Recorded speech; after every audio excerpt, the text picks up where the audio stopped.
नमस्कार दोस्तों, आज का एपिसोड 4 है, ठीक है? आज हम बात करेंगे दोस्तों ईवी रामास्वामी जी के बारे में, ठीक है? जिसे हम पेरियार भी कहते हैं। तो आज हम इनके बारे में डिटेल से जानेंगे, ठीक है? इन्होंने समाज के लिए क्या किया था, ठीक है? तो चलिए हम डिटेल से जानते हैं, तब तक बने रहिए हमारे साथ और आगे बढ़ते हैं। तो रामास्वामी जी का फ़ोटो कुछ इस तरह का है, ठीक है? तो चलिए इनको थोड़ा संक्षेप में जान लेते हैं, इनके जन्म और माता-पिता और स्थान के बारे में, ठीक है? तो आप देखेंगे यहाँ पे संक्षेप में आप सभी को दिख रहा है, ठीक है? तो संक्षेप में देखेंगे तो जन्म इनका हुआ था दोस्तों 17 सितंबर 1879 को, ठीक है? और स्थान देखेंगे तो इरोडी नगर में हुआ था, ठीक है? इरोडी नगर। और जाति है इनका जो जो गढ़ियाल जो होता है, गढ़ियाल गढ़िया होता है, एक गढ़ियाल करके और एक गढ़िया है, वो उनकी जाति थी, ठीक है? और माता-पिता का नाम है श्रीमती मतलब चिंतन जो तायमल है और श्री वेंकट नायर, ठीक है? उनके पिताजी का नाम था। और इनकी जब मृत्यु हो गई, कब हुई थी इनकी मृत्यु हुई थी 24 दिसंबर 1973 को हुई थी, ठीक है दोस्तों? तो चलिए आगे बढ़ते हैं। अब सुनिएगा यहाँ से, यहाँ पे कहते हैं पेरियार का मानना था कि ईश्वर कहीं भी नहीं है, ठीक है? और यदि किसी ने आविष्कार किया है तो अथवा कोई भी यह कहता है कि मैंने ईश्वर को देखा है तो वह मूर्ख है। पेरियार कहते हैं ईश्वर कहीं पे भी नहीं है। अगर कोई देखा है वह बोलता है कि मैंने ईश्वर को देखा तो वह मूर्ख है, ठीक है? जिसने ईश्वर को प्रचारित किया है वह खुद ही दुष्ट है। जो ईश्वर को पूजन करता है और वह मिथ्या है।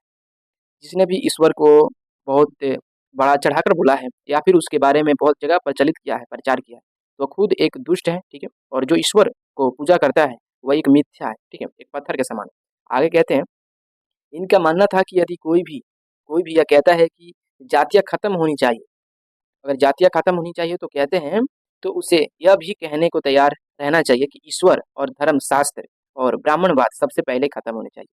दोस्तों अगर कोई कहता है कि जो जैसे कि हम कह सकते हैं कि जितने भी जाति के ऊपर छूट मिलते हैं, ठीक है?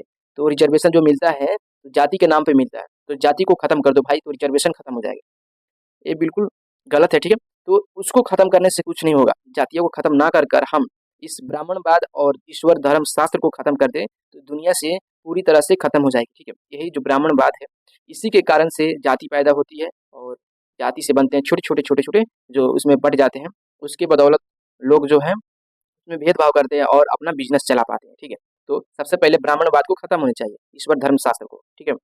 आगे कहते हैं पेरियार का यह मानना था कि यदि सर्प और ब्राह्मण का एक ही समय पर दिखाई दे जाए तो सबसे पहले ब्राह्मण को मरना मारना चाहिए या सर्प को बाद में मारना चाहिए।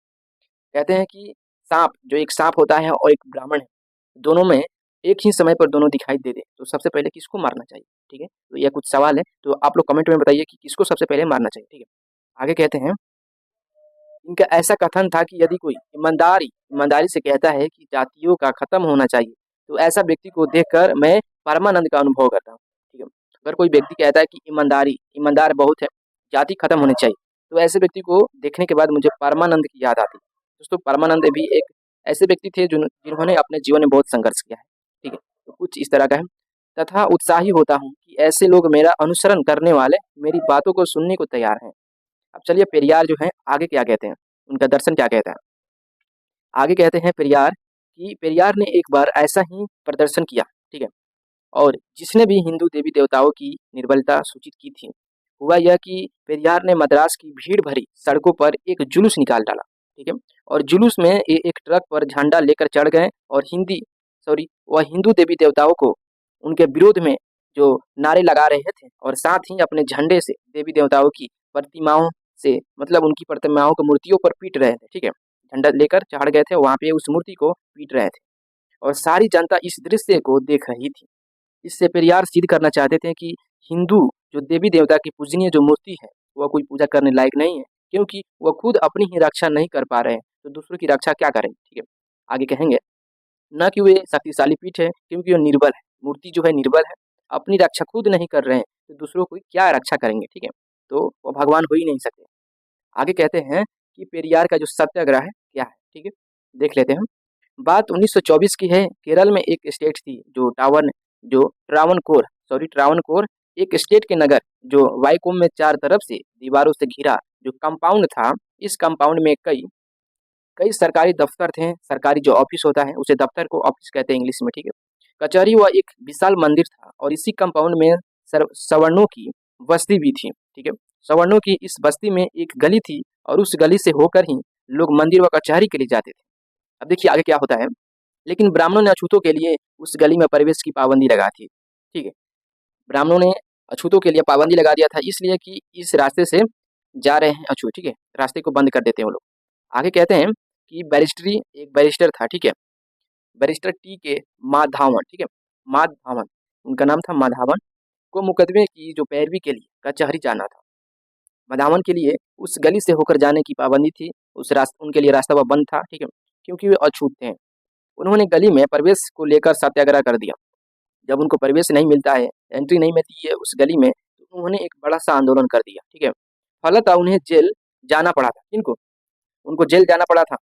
ये जो माधवान है, इनको जेल जाना पड़ा। इन्होंने सत्याग्रह किया और फिर भी वह जेल गए।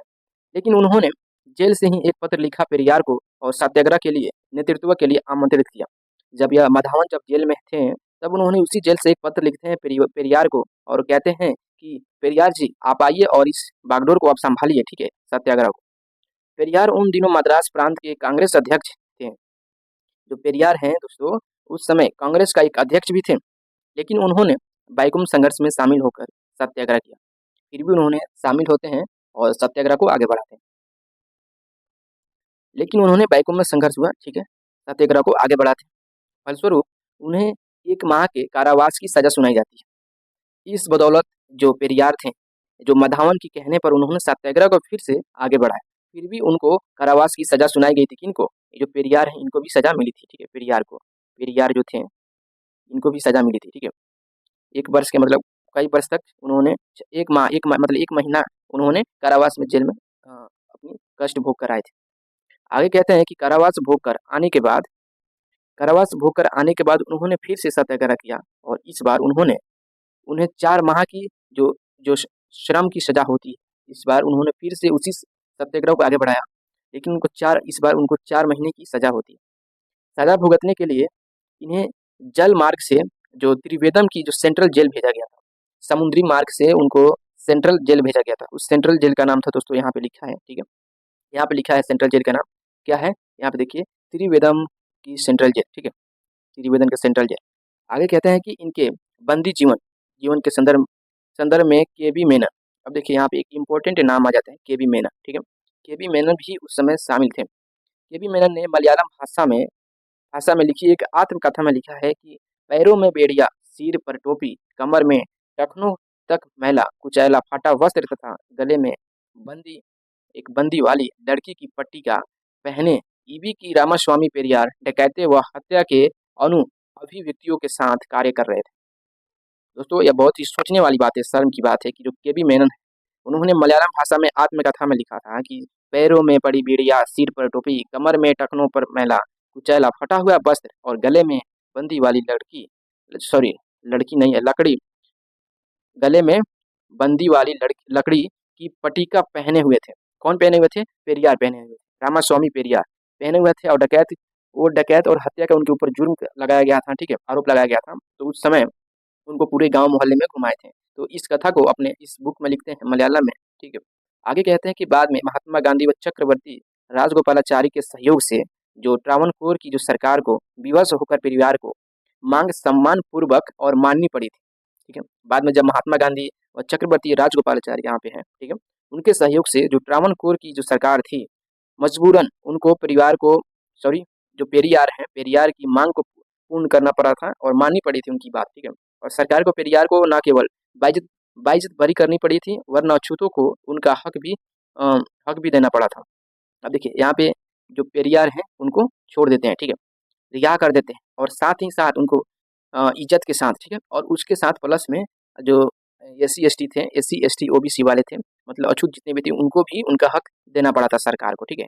तो जो पेरियार थे, उन्होंने भी बहुत अछूतों के लिए लड़ाई लड़ी है। ऐसा नहीं कि वो नहीं लड़े, वो भी लड़े हैं, लेकिन बहुत ही कष्ट झेले। पहले उन्होंने जेल गए, पहले खुद जेल गए, उसके बाद जेल में जाकर बहुत सारे ऐसे काम किए समाज सुधारक वाले, ठीक है। तो चलिए एक छोटा सा एक कविता है, इस कविता के माध्यम से कुछ हम समझते हैं।